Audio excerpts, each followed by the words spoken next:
ಬಂಗ್ಲೆಗುಡ್ಡದಲ್ಲಿ ರಾಶಿ ರಾಶಿ ಅಸ್ಥಿಪಂಜರ. ಮಾಸ್ಕ್ ಮ್ಯಾನ್ ಚಿನ್ನಯ್ಯ ಆಗ ಹೇಳಿದ್ದು ನಿಜನ? ಈಗ ಏನು ಹೇಳ್ತಿದ್ದಾನೆ? ಚಿನ್ನಯ್ಯ ತೋರಿಸಿದ ಜಾಗ ಯಾವುದು? ಈಗ ಬಂಗ್ಲೆಗುಡ್ಡದಲ್ಲಿ ಸಿಕ್ಕಿರೋ ಮಾನವರ ಮೂಳೆ ಬುರುಡೆಗಳ ಕತೆ ಏನು? ಬಂಗ್ಲೆಗುಡ್ಡೆಗೆ 2 ಸಲ ಕರ್ಕೊಂಡು ಹೋಗಿದ್ದಾರೆ ಮಾಜಾರಿಗೆ, ಒಂದು ಸ್ಪಾಟ್ ಮಾಜಾರಿಗೆ. ಅದು ಕರ್ಕೊಂಡು ಹೋಗುವ ವೇಳೆಯಲ್ಲಿ ಅಲ್ಲೇ ಮೂರು ಮನುಷ್ಯರ ಕಲೆಬರವು ಸಿಗುತ್ತೆ. ಅಲ್ಲಿ ದಿನಕ್ಕೊಂದು ತಿರುವು ಪಡ್ಕೊಳ್ತಿರ್ತಕ್ಕಂಥ ಧರ್ಮಸ್ಥಳ ಎಂಬ ಗ್ರಾಮದ ಘಟನೆಗಳು ಬಹಳ ಕುತೂಹಲಕಾರಿಯಾಗಿವೆ. ಮೊನ್ನೆ ಧರ್ಮಸ್ಥಳ ಗ್ರಾಮಕ್ಕೆ ಸೇರಿದ ಅದರ ಪಕ್ಕಕ್ಕೆ ಅಂಟಿಕೊಂಡಂತಿರುವ ಬಂಗ್ಲೆಗುಡ್ಡ ಎಂಬ ಜಾಗದಲ್ಲಿ ನಾವ್ಯಾರು ಊಹೆ ಕೂಡ ಮಾಡಿಕೊಳ್ಳಲು ಸಾಧ್ಯ ಇಲ್ಲ ಅಷ್ಟು ಮಾನವರ ಅಸ್ಥಿಪಂಜರಗಳು ಪತ್ತೆಯಾಗಿದ್ದಾವೆ. ಅದರಲ್ಲಿ ಎಲ್ಲ ವಯಸ್ಸಿನ ಮನುಷ್ಯರ, ಎಲ್ಲ ಲಿಂಗದ ಮನುಷ್ಯರ ಅಸ್ಥಿಪಂಜರಗಳು ಸಿಕ್ಕಿವೆ. ಅದಷ್ಟು ಕಡೆಗೆ ದಾರಿ ತೋರಿಸಿದ್ದು ಸೌಜನ್ಯಗಳ ಸೋದರ ಮಾವ ವಿಠ್ಠಲಗೌಡರ ಕಡೆಗ. ಇದರಲ್ಲಿ ಚಿನ್ನಯ್ಯನ ಪಾತ್ರ ಏನಿದೆ ಇದೆಲ್ಲವನ್ನು ನೋಡೋಣಂತೆ. ಅದಕ್ಕೂ ಮುನ್ನ ಜೇನುಗಿರಿ ಯೂಟ್ಯೂಬ್ ಚಾನಲ್ನ ನೀವು ಸಬ್ಸ್ಕ್ರೈಬ್ ಮಾಡಿಲ್ಲ ಅಂತಂದರೆ ಸಬ್ಸ್ಕ್ರೈಬ್ ಮಾಡಿ, ಶೇರ್ ಮಾಡಿ, ನಿಮಗೇನು ಅನಿಸುತ್ತೆ ಅನ್ನೋದನ್ನು ಕಾಮೆಂಟ್ ಮಾಡಿ.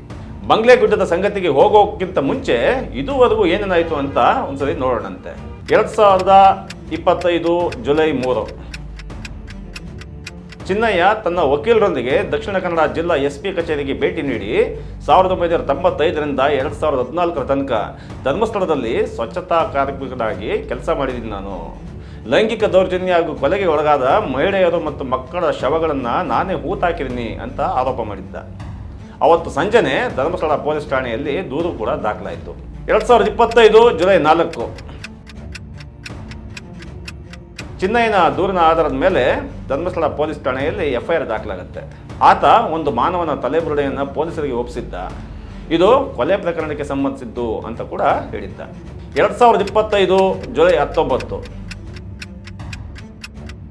SIT ರಚನೆ ಆಗುತ್ತೆ. ಪ್ರಕರಣದ ಗಂಭೀರತೆಯನ್ನು ಪರಿಗಣಿಸಿ ರಾಜ್ಯ ಸರ್ಕಾರ ಡಾಕ್ಟರ್ ಪ್ರಣಬ್ ಮೊಹಾಂತಿ ಅವರ ನೇತೃತ್ವದಲ್ಲಿ ವಿಶೇಷ ತನಿಖಾ ತಂಡ ಅಂದರೆ SITಯನ್ನು ರಚಿಸುತ್ತೆ. ಚಿನ್ನಯ್ಯನ ಆರೋಪಗಳನ್ನು ತನಿಖೆ ಮಾಡೋದಕ್ಕೆ ಆದೇಶ ಮಾಡುತ್ತೆ. SIT ಚಿನ್ನಯ್ಯನನ್ನು ವಶಕ್ಕೆ ಪಡೆದು ಆತ ಸೂಚಿಸಿದ 17 ಕಡೆ ಉತ್ಖನನವನ್ನು ನಡೆಸುತ್ತೆ. ಆದರೆ ಆತನ ಆರೋಪಗಳಂತೆ ಹೆಚ್ಚಿನ ಅಸ್ಥಿಪಂಜರಗಳು ಸಿಕ್ಕಿರಲಿಲ್ಲ. 2 ಕಡೆಗಳಲ್ಲಿ ಕೆಲವು ಮೂಳೆಗಳು ಮತ್ತು ತಲೆಬುರುಡೆಗಳು ಪತ್ತೆಯಾದವು ಅಂತ ಗೃಹ ಸಚಿವರಾದ ಡಾಕ್ಟರ್ G. ಪರಮೇಶ್ವರ್ ಅವರು ಹೇಳಿದ್ದಾರೆ. 2025 ಆಗಸ್ಟ್ 23 ಚಿನ್ನಯ್ಯನ ಬಂಧನ ಆಗುತ್ತೆ. ಸಾಕ್ಷಿದಾರನಾಗಿ ಬಂದಿದ್ದ ಚಿನ್ನಯ್ಯನನ್ನು SIT ಬಂಧಿಸುತ್ತೆ. ಆತನ ಆರೋಪಗಳು ಸುಳ್ಳು ಅಂತ ಶಂಕೆ ವ್ಯಕ್ತಪಡಿಸುತ್ತೆ ಮತ್ತು ಆತ ತಲೆಬುರುಡೆಯ ಮೂಲದ ಬಗ್ಗೆ ಸ್ಪಷ್ಟ ಮಾಹಿತಿ ಕೂಡ ನೀಡಿರಲಿಲ್ಲ. ಆ ಕಾರಣಕ್ಕೆ ಬೆಳ್ತಂಗಡಿ ನ್ಯಾಯಾಲಯಕ್ಕೆ ಹಾಜರುಪಡಿಸಲಾಗುತ್ತೆ. ಬೆಳ್ತಂಗಡಿ ನ್ಯಾಯಾಲಯವು ಚಿನ್ನಯ್ಯನನ್ನು 10 ದಿನಗಳ ಕಾಲ SIT ಕಸ್ಟಡಿಗೆ ಒಪ್ಪಿಸುತ್ತೆ. ವಿಚಾರಣೆಯಲ್ಲಿ ಆತ ತಾನು ತಂದಿದ್ದ ತಲೆಬುರುಡೆಯು ಸುಮಾರು 30 ವರ್ಷ ಹಳೆಯದು ಅನ್ನೋ ವಿಷಯವನ್ನು ಬಹಿರಂಗಪಡಿಸ್ತಾನೆ. 2025 ಸೆಪ್ಟೆಂಬರ್ 6 SIT ಕಸ್ಟಡಿ ಮುಗಿದ ನಂತರ ಚಿನ್ನಯ್ಯನನ್ನು ಬೆಳ್ತಂಗಡಿ ನ್ಯಾಯಾಲಯವು 14 ದಿನಗಳ ಕಾಲ ನ್ಯಾಯಾಂಗ ಬಂಧನಕ್ಕೆ ಒಪ್ಪಿಸುತ್ತೆ. ಸುರಕ್ಷತೆಯ ಕಾರಣಕ್ಕೋಸ್ಕರ ಆತನನ್ನು ಶಿವಮೊಗ್ಗದ ಜೈಲಿಗೆ ಕಳಿಸಲಾಗುತ್ತೆ. ಈಗ ಸದ್ಯಕ್ಕೆ ಚಿನ್ನಯ್ಯ ಜೈಲಿನಲ್ಲಿದ್ದಾನೆ. SIT ತನಿಖೆ ಇನ್ನೂ ಮುಂದುವರಿತಾ ಇದೆ. ಈ ಮನುಷ್ಯ ಯಾರೋ ಮಾತು ಕೇಳಿ ದುಡ್ಡಿಗಾಗಿ ಇಂಥ ದೊಡ್ಡ ವ್ಯೂಹಕ್ಕೆ ಬಲಿಪಶು ಆಗೋಗಿದ್ದಾನೆ. ಆತನ್ನ ಗಿರೀಶ್ ಮಟ್ಟಣ್ಣನವರು ಮತ್ತು ಮಹೇಶ್ ಶೆಟ್ಟಿ ತಿಮ್ರೋಳಿಯವರು ಪ್ಲಾಂಟ್ ಮಾಡಲಾದ ಒಂದು ಷಡ್ಯಂತ್ರ ಅಂತ ಪದೇ ಪದೇ ಕೆಲವು ಜನ ಹೇಳ್ತಾ ಬಂದಿದ್ದಾರೆ. ಅದಕ್ಕೆ ತಕ್ಕಂತೆ ಮಾಸ್ಕ್ ಮ್ಯಾನ್ ಚಿನ್ನಯ್ಯ ತೋರಿಸಿದ ಆದಷ್ಟು ಜಾಗದಲ್ಲಿ ಅವನು ಹೇಳಿದಷ್ಟು ಬುರುಡೆಗಳು, ಸಾಕ್ಷಿಗಳು ಸಿಗಲಿಲ್ಲ. ಇದರಿಂದ ಹಿಂದೂ ಧರ್ಮ ರಕ್ಷಣೆ ಅಂತ ವೀರೇಂದ್ರ ಹೆಗಡೆ ರಕ್ಷಣೆಗೆ ನಿಂತಿದ್ದ ಅದಷ್ಟು ಜನರು ತಂಡೋಪತಂಡವಾಗಿ ಧರ್ಮಸ್ಥಳಕ್ಕೆ ಹೋದರು. ನಿಮಗೇನೂ ಆಗಲ್ಲ, ಆಗೋಕ್ಕೆ ಬಿಡಲ್ಲ ಅಂಥೇಳಿ ಸಮಾಧಾನ ಹೇಳ್ಬಂದರು. ಸಾಕಷ್ಟು ಹಿಂದೂ ಧರ್ಮದ ಪೊಲಿಟಿಕ್ಸ್ ಕೂಡ ನಡೀತು. ಈಗಲೂ ಧರ್ಮಕ್ಕೆ ಸಂಬಂಧಿಸಿದಂತೆ ಸಮಾವೇಶಗಳು, ಯಾತ್ರೆಗಳು ನಡೀತಾನೆ ಇದ್ದಾವೆ. ಅವರ ಪಾಲಿಗೆ ಬುರುಡೆ ಮೂಲಕ ಶುರುವಾದ ಆರೋಪದ ಕತೆ ಮುಗೀತು. ಆದರೆ ನಿಜಕ್ಕೂ ಕೂಡ ಮುಗಿದಿದೆಯಾ?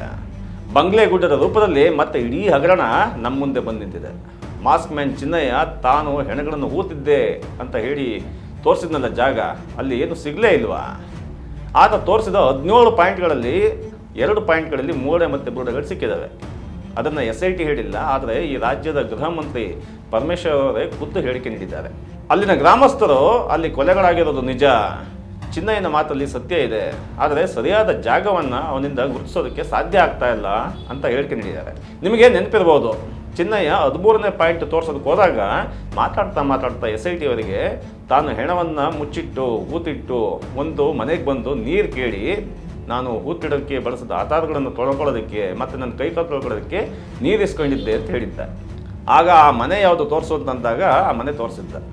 ಆ ಮನೆಯವರು ಹೌದು ಚಿನ್ನಯ್ಯ ನಮ್ಮ ಮನೆಯಲ್ಲೇ ಬಂದು ನೀರು ಇಸ್ಕೊಂಡು ಆಧಾರಗಳನ್ನು ತೊಳೆದಿದ್ದ, ಆದರೆ ಅವನು ನಿಮಗೆ ಈಗ ತೋರಿಸ್ತಿರೋ ಜಾಗ ಇದೆಯಲ್ಲ ಆ ಜಾಗದಲ್ಲ ಅವನ ಹೆಣ ಹೋಗ್ತಿರೋದು ಅಂತ ಅವರು ಹೇಳಿದರು. ಆದರೆ ಅವರ ಮಾತನ್ನು SIT ಕೇಳೋ ಹಾಗಿರಲಿಲ್ಲ, ಯಾಕಂದರೆ ಕಾನೂನಿನಲ್ಲಿ ಅದಕ್ಕೆ ಅವಕಾಶ ಇದ್ದಿದ್ದಿಲ್ಲ. SIT ರಚನೆ ಮಾಡಿದ್ದು ಚಿನ್ನಯ್ಯ ತೋರಿಸಿದ ಕಡೆ ಮಾತ್ರ ಹುಡುಕೋದಕ್ಕೆ. ಆಗಲೇ ಚಿನ್ನಯ್ಯ ದಾರಿ ತಪ್ಪಿದಾನೆ ಅನಿಸಿತ್ತು. ಆದರೆ ಆತ ತಂದ ಮೊದಲ ತಲೆಬುರುಡೆ ಇತ್ತಲ್ಲ, ಅದರ ಮೂಲಕವೇ ಮತ್ತೆ ಹೊಸ ಅಧ್ಯಾಯ ಶುರುವಾಗಿದೆ. ಮೊದಲು ತಂದ ತಲೆಬುರುಡೆ ಎಲ್ಲಿ ಎದ್ದು ಅಂದಾಗ ಸಿಕ್ಕ ಜಾಗನೇ ಬಂಗ್ಲೆಗುಡ್ಡ. ಸೌಜನ್ಯ ಮಾವ ವಿಠಲ್ಗೌಡ ಬಂಗ್ಲೆಗುಡ್ಡದ ಬಗ್ಗೆ ಮತ್ತಷ್ಟು ಮಾಹಿತಿಗಳನ್ನು ಬಿಚ್ಚಿಟ್ಟಿದ್ದಾರೆ. ಅಲ್ಲಿನ ದೃಶ್ಯಗಳನ್ನು ಹೇಳ್ತಾ ಇದ್ದಾರೆ ಮೈ ಜುಮ್ ಅನ್ನತ್ತೆ. ಭಾಳ ಆಳಕ್ಕೆ ಅಲ್ಲದೇ ಮೇಲ್ಮೇಲೆ ಊತಾಕಿರ್ತಕ್ಕಂಥ ಸಾಮೂಹಿಕ ಹತ್ಯಾಕಾಂಡ ನಡೀತಲ್ಲ, ಆ ರೀತಿ ಊತಾಕಿರ್ತಕ್ಕಂಥ ಕುರುಹುಗಳಿದ್ದಾವೆ. ಹಾಗೆ ಸಾಲು ಸಾಲು ಹೆಣಗಳನ್ನು ಎಲ್ಲದರಲ್ಲಿ ಅವುಗಳ ಮೂಲಕ SIT ಈಗ ಮತ್ತೆ ತನಿಖೆ ಶುರು ಮಾಡಿದೆ.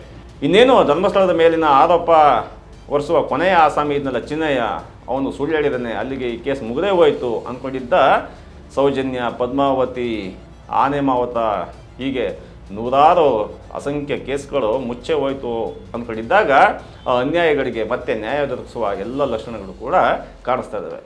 ಈ ಬಾರಿ ಧರ್ಮಸ್ಥಳದಲ್ಲಿ ಏನಾದರೂ ಒಂದು ನ್ಯಾಯ ಸಿಗಲೇಬೇಕು.